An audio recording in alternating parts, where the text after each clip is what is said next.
UFC welterweight memang dianggap sebagai divisi paling menarik di UFC saat ini karena fighter berankingnya berisi para monster hebat yang mana bisa dibilang matchup apapun yang terjadi dari mereka menjanjikan laga yang spektakuler.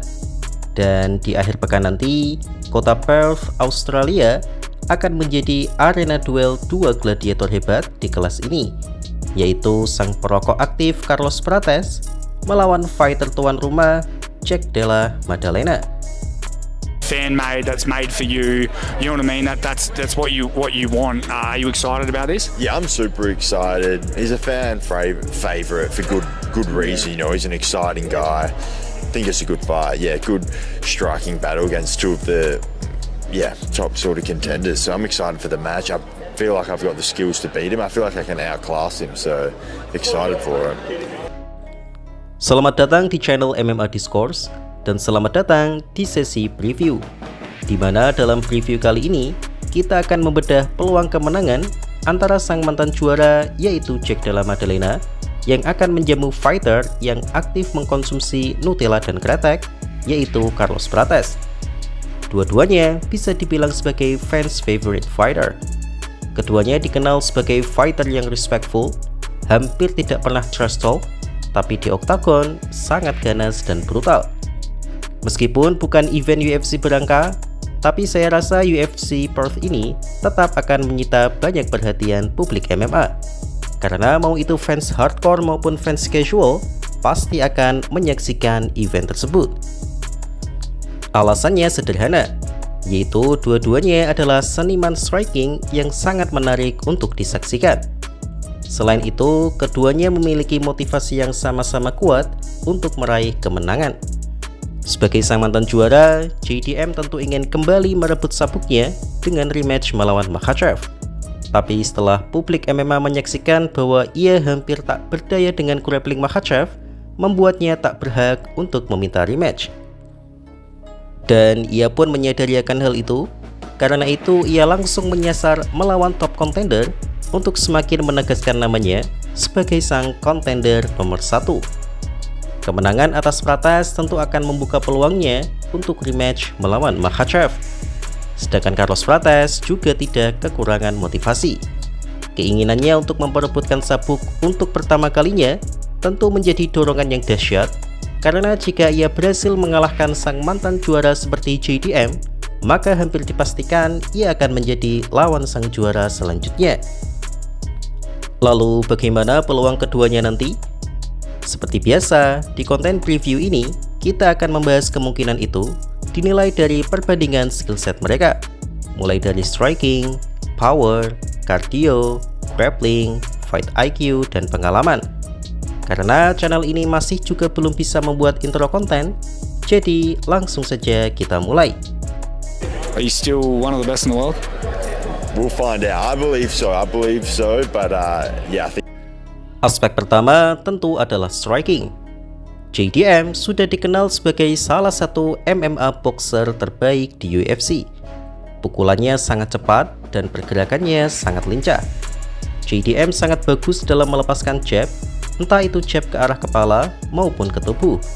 Selain itu, head movement JDM juga cukup bagus, dan yang tidak boleh diremehkan adalah kombinasi pukulan, clinch, dan serangan lututnya yang berhasil menumbangkan Gilbert Burns dan membuat Belal Muhammad bonyok. Sedangkan Carlos Prates dikenal sebagai pengguna Muay Thai yang kreatif dan eksplosif. Tak seperti JDM yang memiliki kecepatan dalam bertinju, Prates lebih mirip ke seorang sniper yang benar-benar mengukur jarak target pukulannya. Hal ini karena reach atau jangkauan serangan Prates tergolong panjang untuk kelas ini.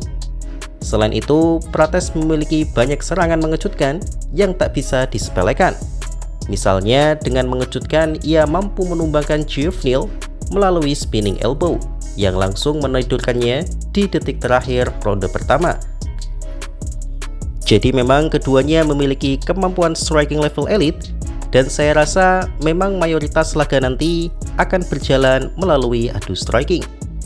Jika diminta memilih, maka saya sedikit mengunggulkan JDM dalam aspek ini, murni karena kecepatan pukulannya kemungkinan bisa merepotkan Prates. Namun, JDM perlu memotong jarak untuk melesatkan combo andalannya, karena jika tidak, maka Prates akan bermain reach dan bisa menghukumnya dengan pukulannya yang sangat panjang dan presisi. Kedua adalah power.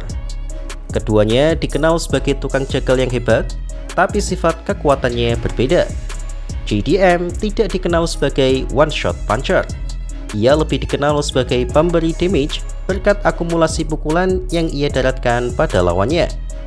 Namun yang sering disalahpahami banyak fans adalah dengan mengatakan bahwa JDM adalah volume striker, di mana hanya mengandalkan akumulasi pukulan saja. Padahal power JDM sangat mengerikan, bukan karena one-shot punchernya, tapi rasa sakit yang diderita lawannya. Gilbert Burns sendiri pernah mengatakan bahwa ia sudah banyak melawan banyak monster hebat seperti Kamaru Usman maupun Khamzat Chimaev, tapi ia mengatakan bahwa pukulan JDM adalah yang paling sakit. Tetapi soal kekuatan, pukulan Prates lebih menakutkan di MMA, karena tak seperti pukulan JDM yang bersifat menyiksa, pukulan Prates lebih pada langsung menidurkan lawannya. Seperti yang saya bilang tadi, Prates bagaikan seorang sniper.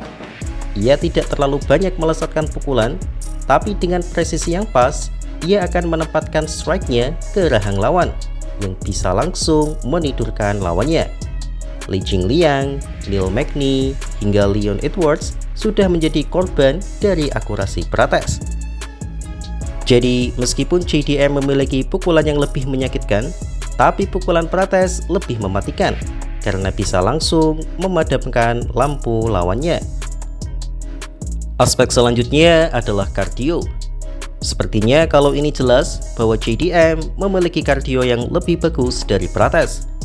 JDM sudah terbukti pernah bertarung dengan intensitas tinggi selama 5 ronde melawan Bilal Muhammad dan hanya sedikit melambat di akhir ronde kelima. JDM juga berhasil bertahan dari berbagai percobaan kuncian Makhachev selama 5 ronde penuh, dan ia lebih capek di mental dibandingkan di fisik.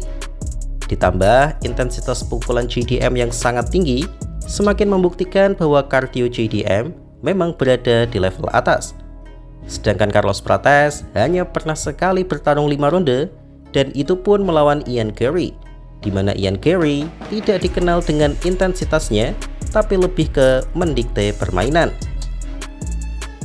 Sisanya, Prates hanya membutuhkan 1 atau 2 ronde untuk menang, karena keunggulan terbesarnya ada pada power pukulannya. Ditambah, Prates adalah si paling nikotin, yang sedikit banyak pasti mengurangi kardionya. Jadi secara umum, JDL unggul di aspek kardio. Today, I saw the guy Carlos Prates. He eat Nutella cake in the lunchtime, in the fight week. It's something I never do, And I surprised how these guys who smoke all day beat the former champion, He said, Carlos Prates said that's what Nutella will do for you, the power. Let's go! Nutella cake, bro! Nutella cake! Thank you, buddy. Thank you. Aspek selanjutnya adalah ground game. Saya kira untuk aspek ini hanya akan menjadi game plan cadangan bagi mereka saat salah satu di antara keduanya terdesak dengan striking lawan. Hal ini karena keduanya lebih dikenal menggunakan grappling hanya untuk takedown defense saja. Keduanya memiliki takedown defense yang bagus, tapi JDM memiliki satu hal yang tak dimiliki oleh Prates, yaitu kemampuan scrambling yang luar biasa. Scramblingnya tersebut berhasil membuat grappling Belal dan Gilbert Burns menjadi kurang berguna. Loh bang, bagus apanya? Faktanya scramblingnya tersebut dipatahkan dengan mudah oleh Makhachev. Ya kalau istilah Makhachev mah beda cerita. Skill grappling Makhachev jauh di atas semua top contender di kelas welter, terkecuali mungkin Kamaru Usman. Prates sendiri juga menyadari bahwa jika ia bertarung dengan Makhachev, maka mau bagaimanapun persiapan takedown defense yang ia jalani, sudah pasti Makhachev akan mampu men-takedownnya, dan hanya berharap ia menemukan cara untuk bangkit kembali dan men-knockout Islam Makhachev. Selain itu, JDM juga memiliki sabuk ungu BJJ yang mana kemampuan submissionnya cukup bagus untuk melawan striker. Jadi meskipun saya yakin keduanya tak akan menggunakan grappling sebagai rencana primer, tapi jika dibutuhkan, saya lebih mengunggulkan grappling JDM di sini. Terakhir adalah sisi fight IQ dan pengalaman. Untuk sisi fight IQ, menurut saya Prates lebih unggul karena ia lebih presisi dan taktis dari JDM. Seperti kata Belal Muhammad, sebenarnya JDM masih sering membuat kesalahan, terutama di ground. Hanya saja ia tidak dapat mengeksploitasi kesalahan tersebut dengan maksimal. Dan itu sudah dibuktikan oleh Makhachev. Ya lagi-lagi karena level grappling Makhachev berada di level berbeda. Bukan berarti JDM adalah fighter bodoh, tapi ia lebih sering menggunakan pressure dan intensitas boxingnya untuk memecah konsentrasi lawan. Namun dari sisi pengalaman, tentu JDM lebih unggul, karena JDM sudah melawan fighter yang lebih beragam dan lebih berat ketimbang Carlos Prates. Sebagai kesimpulan akhirnya, saya sedikit mengunggulkan JDM untuk menang, terutama jika JDM mampu membawa laga hingga ke championship round dengan mempertahankan intensitas pukulannya sehingga membuat Prates kelelahan. Tapi jika JDM tak mampu melakukannya dan Prates berhasil mencuri momen di 2 ronde awal, maka bisa jadi publik Australia akan dipaksa melihat jagoannya tersebut tumbang oleh pukulan Prates. Dan sebagai pertimbangan terakhir adalah kondisi mental JDM. Jika mereka bertarung dalam kondisi JDM masih memiliki 18 win streak, maka saya akan jauh mengunggulkan JDM. Tapi kita tahu sendiri, JDM mengalami tekanan mental yang luar biasa setelah dibuat mainan selama 5 ronde oleh Islam Makhachev. Apakah JDM mampu bangkit dari tekanan mental seperti itu atau tidak? Menurut saya akan menjadi kunci dari hasil match up tersebut. Demikian video preview kali ini. Gimana nih? Apakah teman-teman setuju dengan preview tersebut? Tulis di kolom komentar ya. Jangan lupa untuk tetap stay tune di channel ini agar teman-teman bisa mendapatkan update informasi dan konten menarik lainnya seputar UFC. Terima kasih.